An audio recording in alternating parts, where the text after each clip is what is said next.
Hi students, welcome to SR Academy. பல்வேறு மாவட்டங்கள்ல ஏற்கனவே first midterm time table announce பண்ணிட்டாங்க. அதனால நீங்க எல்லாரும் ஃபர்ஸ்ட் மிட்டம் டெஸ்ட்டுக்கு படிச்சிட்டு இருப்பீங்க அப்படின்னு நம்புறேன். உங்களுக்கு ரொம்பவே யூஸ்ஃபுல்லா இருக்கிற இந்த கொஸ்டின் பேப்பரை உங்களுக்கு கொண்டு வந்திருக்கேன். இந்த கொஸ்டின் பேப்பர் ஏற்கனவே ஒரு மாவட்டத்தில் நடைபெற்ற ஒரிஜினல் கொஸ்டின் பேப்பர். இந்த கொஸ்டின் பேப்பரில் இருக்கிற அனைத்து கேள்விகளும் ரொம்ப ரொம்ப முக்கியமானது.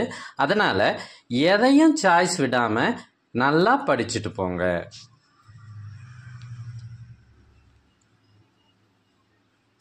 எங்ககிட்ட இதுக்கு முன்னாடி பல்வேறு மாவட்டங்கள்ல நடைபெற்ற ஒரிஜினல் கொஸ்டின் பேப்பர் நிறையவே இருக்கு. இதெல்லாம் உங்களுக்கு வேண்டுமா? அதுக்கு நீங்க செய்ய வேண்டியது, முதல்ல நம்ம சேனலை சப்ஸ்கிரைப் பண்ணுங்க. அதுக்கப்புறம் கமெண்ட் ஓபன் பண்ணுங்க. ஃபர்ஸ்ட் கமெண்ட்ல உங்களுக்கான லிங்க் இருக்கு. இதுல பல்வேறு மாவட்டத்துல கேட்கப்பட்ட கேள்வித்தாள்கள் கொஸ்டின் பேப்பர்ஸ் 50க்கும் மேல இருக்கு. தேர்வுகளில் அதிக மதிப்பெண் பெற்று வெற்றி பெற வாழ்த்துக்கள்.